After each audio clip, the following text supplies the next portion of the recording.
So, as you are all aware, 4th of December is in our country celebrated as the Navy Day, and to bring Navy to the masses, Government of India had decided that Navy Day will be celebrated in different parts of the country every year. In 2023, Indian Navy operational demonstration was celebrated and conducted in Sindhudurg in Maharashtra. In 2024, it was conducted on the eastern seaboard in Puri in Odisha. And in 2025, this year, Indian Navy has decided to celebrate and showcase Indian Navy in the state of Kerala at Trivandrum. So on 3rd of December evening, Honorable President of India being the chief guest, in her presence, we will be showcasing an operational demonstration of Shangmugam Beach in Trivandrum to celebrate Navy Day.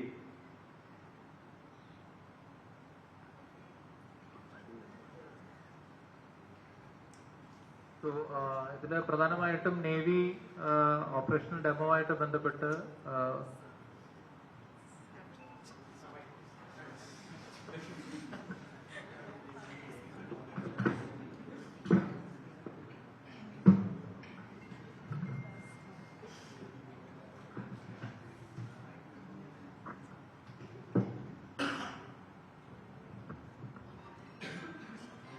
നേവിയുടെ operational demo ആയിട്ട് ബന്ധപ്പെട്ട് പ്രധാനമായിട്ടും 1-ാം തീയതിയും 3-ാം തീയതി നമുക്ക് programme ഉണ്ട്.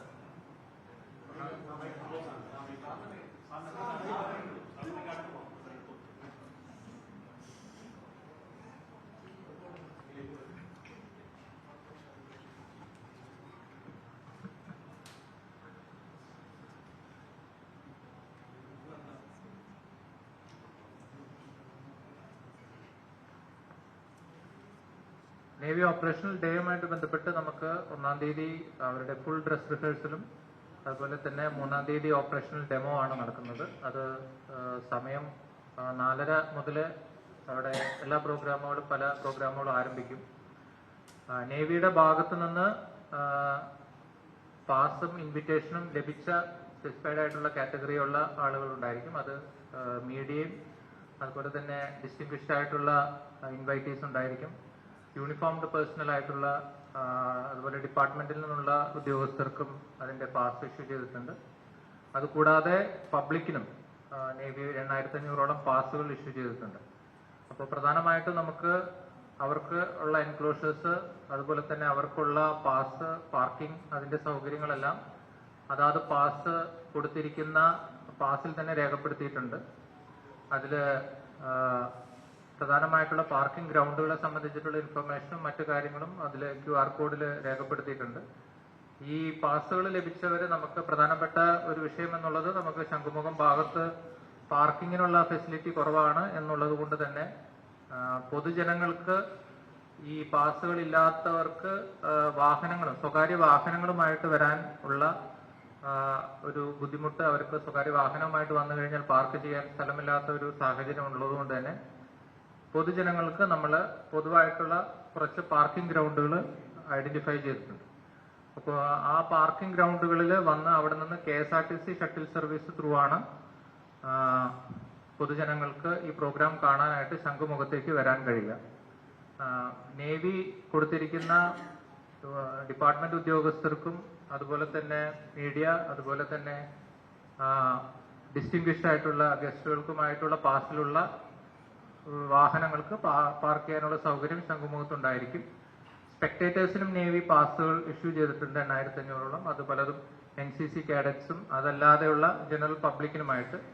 അവിടെ ആ പാസുകൾ ലഭിച്ചവർക്ക് ശംഖുമുഖം മേഖലയിൽ ഐഡന്റിഫൈ ചെയ്തിട്ടുള്ള പാർക്കിംഗ് സ്പേസുകളുടെ ലഭ്യതയ്ക്ക് അനുസരിച്ചാണ് നമ്മൾ ശംഖുമുഖത്തേക്ക് ഈ വാഹനങ്ങൾ കടത്തി വിടുകയുള്ളൂ. അപ്പോൾ എല്ലാ സ്പെക്ടേറ്റർ പാസ് കിട്ടിയ എല്ലാവർക്കും അവിടെ പാർക്കിംഗ് സൗകര്യം നമുക്ക് ഒരുക്കാൻ കഴിയില്ല. പാർക്കിംഗ് നിറയുന്ന മുറയ്ക്ക് നമ്മൾ അവരെ ശാഖയിൽ നിന്ന് നമ്മുടെ ലുലു പാർക്കിംഗ് ഗ്രൗണ്ടിലേക്കും അവിടെ കരിക്കൽ ക്ഷേത്രത്തിന്റെ പാർക്കിംഗ് ഗ്രൗണ്ടിലേക്കും വേൾഡ് മാർക്കറ്റിന്റെ പാർക്കിംഗ് ഗ്രൗണ്ടിലേക്കും തിരിച്ചുവിടേണ്ടതായി വരും.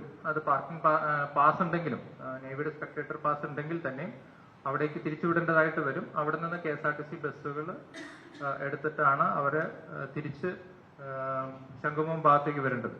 പൊതുജനങ്ങൾക്കായിട്ട് നമ്മൾ ലഭിച്ചിട്ടില്ലാത്തവർക്ക് പൊതുജനങ്ങൾക്കായിട്ടുള്ള പാർക്കിംഗ് ഗ്രൗണ്ടുകൾ പ്രധാനപ്പെട്ട പാർക്കിംഗ് ഗ്രൗണ്ടുകൾ ഐഡന്റിഫൈ ചെയ്തിട്ടുണ്ട്. അത് പ്രധാനമായിട്ടും നമ്മുടെ ഗ്രീൻഫീൽഡ് സ്റ്റേഡിയം കാര്യവട്ടം ക്യാമ്പസ് ഒരു പ്രധാനപ്പെട്ട ഗ്രൗണ്ടാണ് ഐഡന്റിഫൈ ചെയ്തിരിക്കുന്നത്. അതുപോലെ തന്നെ MG കോളേജ് ഗ്രൗണ്ട് ഒരു പ്രധാനപ്പെട്ട ഗ്രൗണ്ടാണ്.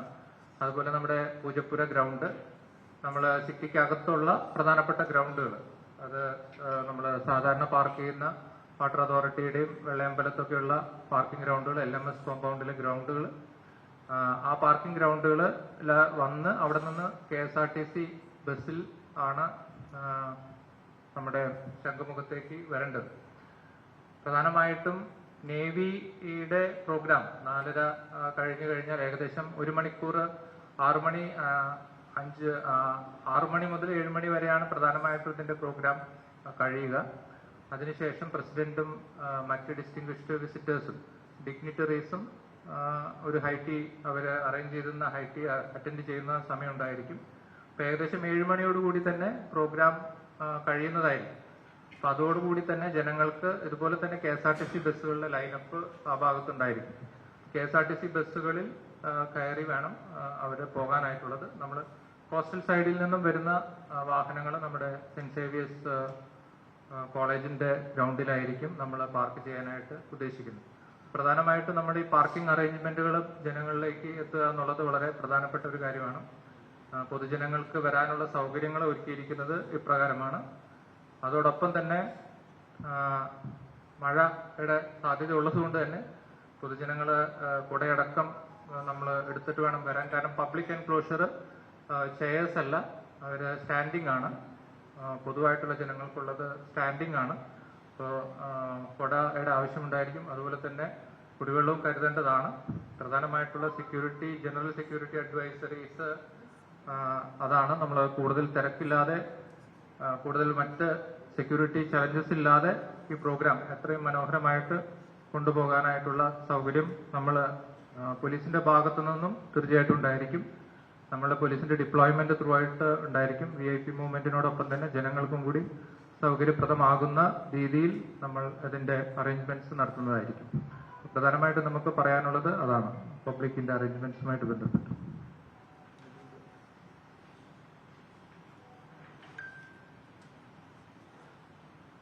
അപ്പോൾ നമുക്ക് അതിന്റെ ഒരു കുറച്ച് ഞാൻ ഡീറ്റെയിൽ ആയിട്ട് തന്നെ അതിന്റെ അറേഞ്ച്മെന്റ്സ് ഒന്ന് ജനങ്ങളിലേക്ക് എത്തിക്കുക എന്നുള്ളതോടുകൂടി ഉദ്ദേശത്തോടു കൂടി തന്നെ അതിന്റെ പ്രധാനപ്പെട്ട കാര്യങ്ങളൊന്ന് പറയാം. കൊല്ലം, ആറ്റിങ്ങൽ, പോത്തൻകോട്, ശ്രീകാര്യം ഭാഗങ്ങളിൽ നിന്ന് വരുന്ന വാഹനങ്ങൾ, അത് Greenfield stadium ground, Kariavattom university college parking ground, അവിടെ വാഹനങ്ങൾ പാർക്ക് ചെയ്യേണ്ടതാണ്. അതുപോലെ MC റോഡ് വഴി വരുന്ന വാഹനങ്ങൾ നമ്മൾ MG കോളേജ് ഗ്രൗണ്ടിൽ പാർക്ക് ചെയ്യേണ്ടതാണ്. നെടുമങ്ങാട്, പേരൂർക്കട, ശാസ്തമംഗലം ഭാഗത്തു നിന്ന് വരുന്നവര് കവടിയാറുള്ള സാൽവേഷൻ ആർമി ഗ്രൗണ്ടിലും സംസ്കൃത കോളേജും university college, university campus, LMS parking ഗ്രൗണ്ടുകളിൽ പാർക്ക് ചെയ്യേണ്ടതാണ്. അതുപോലെ കാട്ടാക്കട, തിരുമല ഭാഗങ്ങളിൽ നിന്ന് വരുന്നവര് വാഹനങ്ങൾ പൂജപ്പുര ഗ്രൗണ്ടിലും വെള്ളയമ്പലത്തുള്ള ജിമ്മി ജോർജ് ഗ്രൗണ്ടിലും വാട്ടർ അതോറിറ്റി പാർക്കിംഗ് കോമ്പൗണ്ടിലും പാർക്ക് ചെയ്യേണ്ടതാണ്. പാറശാല, നെയ്യാറ്റിങ്കര, പാപ്പനംകോട്, കരമന ഭാഗങ്ങളിൽ നിന്ന് വരുന്നവര് കിള്ളിപ്പാലം ബോയ്സ് ഹൈസ്കൂളിലും ആറ്റുകാൽ പാർക്കിംഗ് ഗ്രൗണ്ടിലും എല്ലാം സബ്ജക്ട് അവൈലബിലിറ്റിയും കൂടിയാണ്. ശബരിമല സീസൺ ആയതുകൊണ്ട് തന്നെ ആറ്റുകാൽ പാർക്കിംഗ് ഗ്രൗണ്ടും ഐരാണിമുട്ടത്തുള്ള ഹോമിയോ കോളേജ് പാർക്കിംഗ് ഗ്രൗണ്ടുകളിലും പുത്തിരിക്കണ്ടം മൈതാനത്തും പാർക്ക് ചെയ്യേണ്ടതാണ്. കോവളം, പൂന്തുറ, അതുപോലെ പേട്ട, ചാക്ക, ഈഞ്ചക്കൽ ആ ഭാഗത്തുനിന്ന് വരുന്നത് നമ്മൾ മറ്റ് എൻട്രി പോയിന്റുകളൊന്നും ശംഖുമുഖത്ത് നിന്ന് അനുവദിക്കാത്തതുകൊണ്ട് തന്നെ ശംഖുമുഖത്തേക്ക് അനുവദിക്കാത്തതുകൊണ്ട് തന്നെ ഈ വാഹനങ്ങൾ, ആ ഭാഗത്തുനിന്ന് വരുന്ന വാഹനങ്ങൾ നമ്മൾ ലുലുമാൾ, ആനേറ, വേൾഡ് മാർക്കറ്റ്, കരിക്കകം ക്ഷേത്രം പാർക്കിംഗ് ഗ്രൗണ്ടുകളിൽ വാഹനങ്ങൾ പാർക്ക് ചെയ്യേണ്ടതാണ്.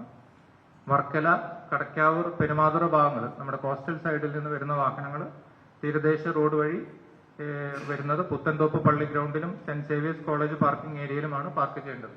അതിൽ ഏറ്റവും പ്രധാനപ്പെട്ട കാര്യം, നമ്മൾ സ്വകാര്യ വാഹനങ്ങൾ നമ്മൾ പാസ് നോക്കിയതിനു ശേഷം മാത്രമേ ശംഖുമുഖത്തേക്ക് കടത്തിവിടുകയുള്ളൂ. അല്ലാത്തവ ഈ പാർക്കിംഗ് ഗ്രൗണ്ടുകളിലേക്ക് നമ്മൾ ഡൈവേർട്ട് ചെയ്ത് വിടുന്നതായിരിക്കും.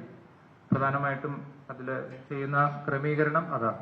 അതുപോലെ തന്നെ ഇന്റർനാഷണൽ ഫ്ലൈറ്റുകൾ ഓപ്പറേറ്റ് ചെയ്യുന്നവർ ആ സമയത്ത് ഓപ്പറേറ്റ് ചെയ്യുന്നവർ അവരുടെ എയർ ടിക്കറ്റും ഡിസ്പ്ലേ ചെയ്താൽ മാത്രം നമുക്ക് ആ ഭാഗത്തേക്ക് കടത്തിവിടാൻ കഴിയുള്ളൂ. അപ്പം അതുകൊണ്ട് തന്നെ അതും പ്രത്യേകം ശ്രദ്ധിക്കേണ്ടി വരും. പ്രധാനമായിട്ടും ഇതാണ് ഈ വിഷയത്തിൽ പറയാനുള്ളത്.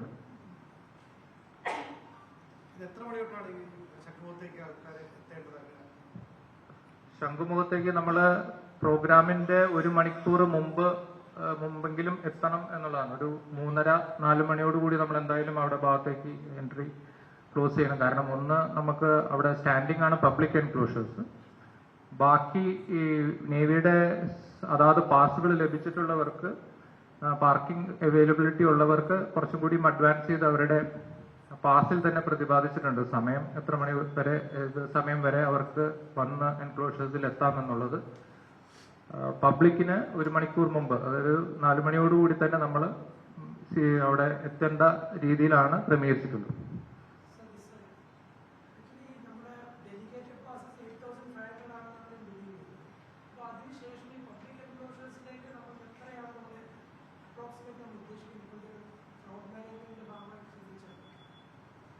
ക്രൗഡ് മാനേജ്മെന്റ് നമ്മൾ അവിടെ എൻക്ലോഷേഴ്സ്, PWDയുടെ എൻക്ലോഷേഴ്സ് പണിയുന്നുണ്ട്. നമ്മളൊരു 40,000 വരെയുള്ള എൻക്ലോഷേഴ്സ് ആണ് അവിടെ പണിയുന്നത്. ബീച്ച് ഏരിയ ആണ്. നമുക്കതിൽ 1-2 ചലഞ്ചസ് ഉള്ളത് കാലാവസ്ഥയുടെയും കടൽ കയറുന്നതിന്റെ ഒക്കെ ഒരു ഏറ്റക്കുറച്ചിലുകൾ അനുസരിച്ച് നമ്മളുടെ എൻക്ലോസിംഗ് സ്പേസ് കുറഞ്ഞുകൊണ്ടിരിക്കുകയാണ്.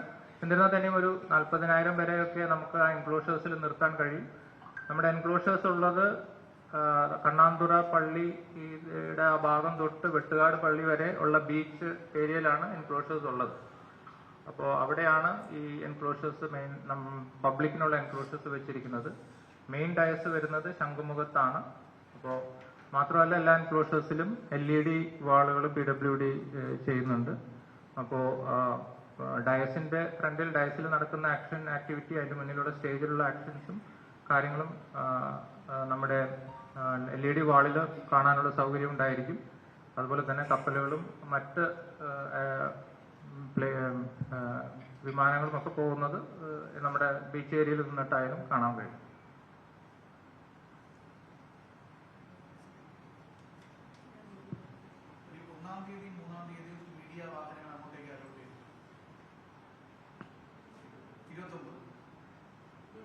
മീഡിയ വാഹനങ്ങൾ 1-ാം തീയതിയും 3-ാം തീയതിയും നമുക്ക് വാഹനങ്ങൾ അനുവദിക്കാവുന്നതാണോ? അതായത് പാർക്കിംഗ് ഗ്രൗണ്ടുകളിലേക്ക് നമ്മൾ അനുവദിക്കാവുന്നതാണ്. 1-ാം തീയതിയും 3-ാം തീയതി മീഡിയ വെഹിക്കിൾസ് ഓൾറെഡി നിങ്ങൾക്ക് മീഡിയ പാസുകൾ ഡിസ്ട്രിബ്യൂട്ട് ചെയ്തിട്ടുണ്ടായിരിക്കും. അപ്പൊ അതനുസരിച്ച് അതിൽ തന്നെ പാർക്കിംഗ് ഗ്രൗണ്ട് മെൻഷൻ ചെയ്തിട്ടുണ്ടായിരിക്കും. 29-ന് നമ്മൾ വലിയൊരു ക്രൗഡ് എക്സ്പെക്ട് ചെയ്യുന്നില്ലാത്തത് കൊണ്ട് നമ്മൾ ഒരു പക്ഷേ നമ്മുടെ അവിടെയുള്ള പാർക്കിംഗ് ഗ്രൗണ്ടുകൾ അക്കോമഡേറ്റ് ചെയ്യാൻ ശ്രമിക്കാം. നമുക്ക് അവിടെയുള്ള അവൈലബിൾ ആയിട്ടുള്ള parking ഗ്രൗണ്ടുകൾ.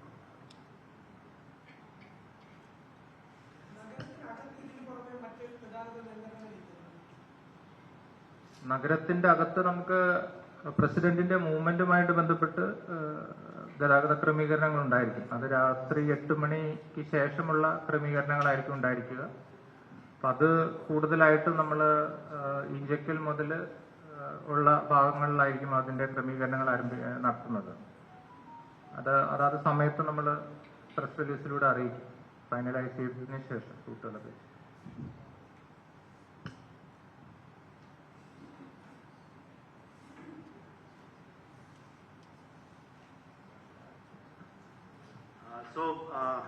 First of all, on behalf of Chief of Naval Staff and Commander-in-Chief South, I want to thank the State Administration of Kerala and the District Administration of Trivandrum in particular for helping Indian Navy. They are providing all the possible help from every department of the state to conduct this off-demo. This demonstration will comprise of demonstration by warships, commandos, naval aircrafts. It will be a thrilling and very action-packed demonstration. It will also be telecasted live on YouTube so that everybody can watch it, and those who are not able to make it to the beach, they can watch it from their home, their mobiles. In addition, there are, like Sir said, additional enclosures for general public, adequate passes from the Navy side, they are there for people to come and watch. So I request everyone to participate in it, And once again, thank you to the Kerala government and Trivandrum district administration. Commissioner, can we ask something which is unrelated to this? Yeah. So there has been a case registered against an MLA on rape charges and also coercion, abortion. So where does it stand? What can you tell us about that? He has already filed for anticipatory bail. The case has been registered only today. Re-registered only today in Neman police station, and we are doing the basic formalities. There is not much which I can reveal at this stage. There are a lot of aspects involved in that.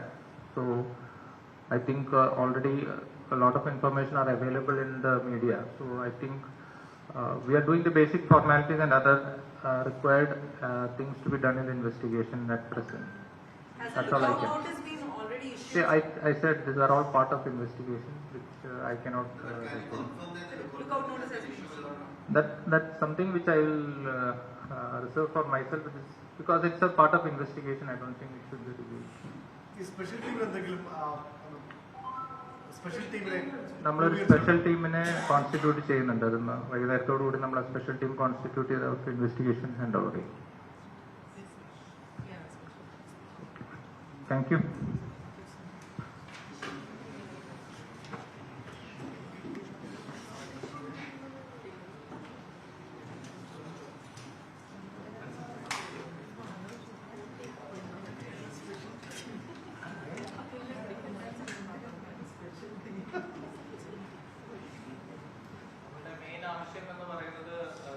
ജനങ്ങളുടെ സുരക്ഷിതമായിട്ടുള്ള ഈ പ്രോഗ്രാമിന്റെ attend ചെയ്ത് പോകാനുള്ള ഒരു അവസരമാണ്. നമുക്ക് തിക്കും തിരക്ക് ഒഴിവാക്കിയിട്ട് മറ്റ് പ്രശ്നങ്ങൾ, അപകടങ്ങൾ ഒഴിവാക്കിക്കൊണ്ടുള്ള ഒരു ക്രമീകരണത്തിനും കൂടി വേണ്ടിയാണ് ഞാൻ എല്ലാ മീഡിയയിലും എല്ലാവരെയും ജനങ്ങളിലേക്കും കൂടി എത്താന്നുള്ള ഒരു ഉദ്ദേശത്തോടു കൂടിയാണ് അത് വിളിച്ചത്. നമുക്ക് ഒരുപാട് വലിയൊരു ക്രൗഡ് വരുന്ന സാഹചര്യം ഉണ്ടെങ്കിൽ അതിന് തിക്കും തിരക്കും ഇല്ലാതെ തന്നെ, വിഷയങ്ങളില്ലാതെ അത് നിയന്ത്രിക്കേണ്ടതായിട്ടുണ്ട്. അപ്പൊ അതുകൊണ്ട് തന്നെ ജനങ്ങളും അതിനനുസരിച്ച് തന്നെ അത് മനസ്സിലാക്കിയിട്ട് വേണം അവിടെ വരേണ്ടതും അതിനനുസരിച്ചിട്ട് വേണം. കാരണം പ്രോഗ്രാം കഴിഞ്ഞിട്ട് മാസമായിട്ടുള്ള ഒരു എക്സിറ്റ് ആണ് പ്ലാൻ ചെയ്യുന്നത്. അപ്പോൾ പ്രോഗ്രാം കഴിഞ്ഞ് എല്ലാവരും ഒരുമിച്ചാണ് പുറത്തിറങ്ങുന്നത്. അപ്പോൾ അവിടെ KSRTC ബസ്സുകൾ എടുത്തു വേണം അവർക്ക് അവരുടെ പാർക്കിംഗ് ഗ്രൗണ്ടുകളിലേക്ക് പോകാനായിട്ട്. അപ്പോൾ അവിടെ ഒരു അനാവശ്യമായിട്ടുള്ള ഒരു കമോഷൻ ഉണ്ടാകാൻ പാടില്ല. ഇറ്റ് ഷുഡ് ബി ഒരു ഡിസിപ്ലിൻഡ് ആയിട്ടുള്ള ഒരു രീതിയിൽ വേണം അത് മൂവ് ചെയ്യാനായിട്ട്. അതല്ലെങ്കിൽ അപകടത്തിനുള്ള സാധ്യതകൾ കൂടുതലാണ്. അതുകൊണ്ട് തന്നെ അതിന്റെ ഒരു അഡ്വൈസറി കൂടിയും നൽകാൻ വേണ്ടി കൂടിയാണ് ഈ മീഡിയ ബ്രീഫിംഗ് ഓർഗനൈസ് ചെയ്തത്. നമ്മൾ അറൌണ്ട് 2500-ന്റെയും 3000-ന്റെയും ഇടയിലായിരിക്കും നമ്മളുടെ ഒരു ഡിപ്ലോയ്മെന്റ് ഉണ്ടായിരിക്കുക. ഈ പാർക്കിംഗ് ഏരിയകളിൽ നിന്ന് പൊതുജനങ്ങൾക്ക് KSRTC ബസ് എത്രയാണ്? ഫ്രീ സർവീസ് ആണോ? I think KSRTC nominal charge എന്ന് വാങ്ങിക്കുന്നു.